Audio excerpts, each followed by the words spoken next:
morning, everyone, and really it is a pleasure to be here. First, thank you for the work that you do. What Larry said is true. I was on the school board for 1 year. And if I had to be on the school board for 2 years, I would have never heard of me, because I would have quit politics altogether. Because I got to tell you, the work that you do, the amount of time that's invested, and how important what you do is to the future of the state brings a lot of passion, as you know, from a lot of people with different views.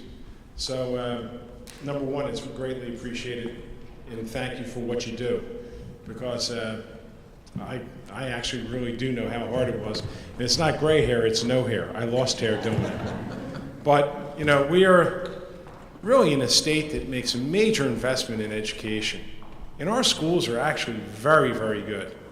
You know, sometimes people like to beat us down and say we have problems. We have problems, of course we have problems.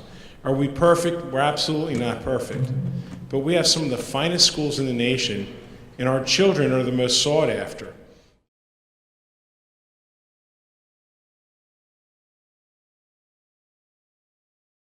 I don't think charters are all bad. I don't think they're all good.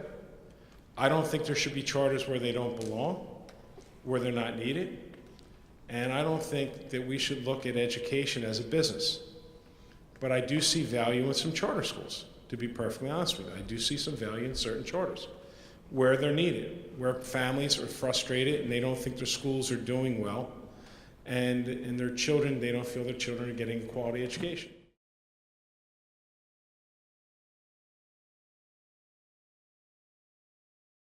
One of the other big issues that we're dealing with, and I think a lot of people in this room might have heard, we're talking about school funding in a very serious way now. I'm working on a plan that hopefully will level the field for all school districts. You know, when we passed Governor Corzine's school funding formula, it worked. It recognized costs are different for vocational education, is much more expensive than regular regular high school education. It recognized high school education is more expensive than elementary education.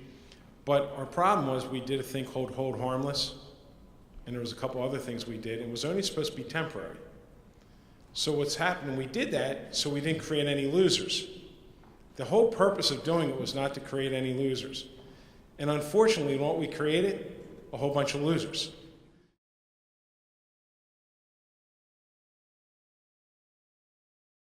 The other thing that we're focusing on in education, Larry, and everyone in this room, is PreK. PreK is absolutely the future for our children. And, you know, we have it in some school districts. We don't have it in all school districts.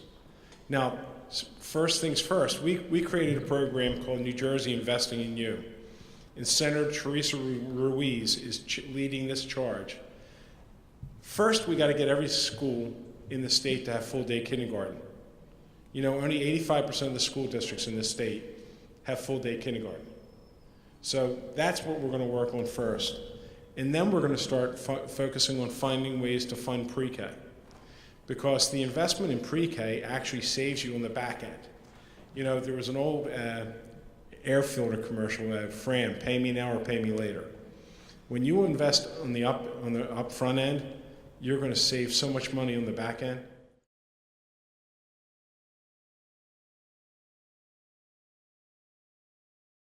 One of the dumbest things we did was put caps on superintendents.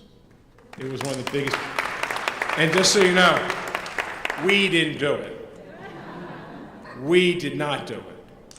Because you know something? We've lost so many bright people to other states, and you have people that don't want to be superintendents.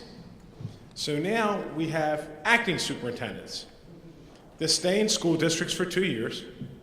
There's no motivation for them to really do anything except be a caretaker. You know what I mean? Don't let anything happen. Don't screw anything up, because their futures don't depend on it. They're leaving in 2 years no matter what. So just just make sure that the car keeps running, don't improve it. So we need, and the governor really has to recognize that this has failed. You know what's happened? It made it worse. People are actually collecting their pensions now. People that would stay in education are collecting their pensions and then left the state. And you know, they're actually pretty good because people are paying them more than we were paying them.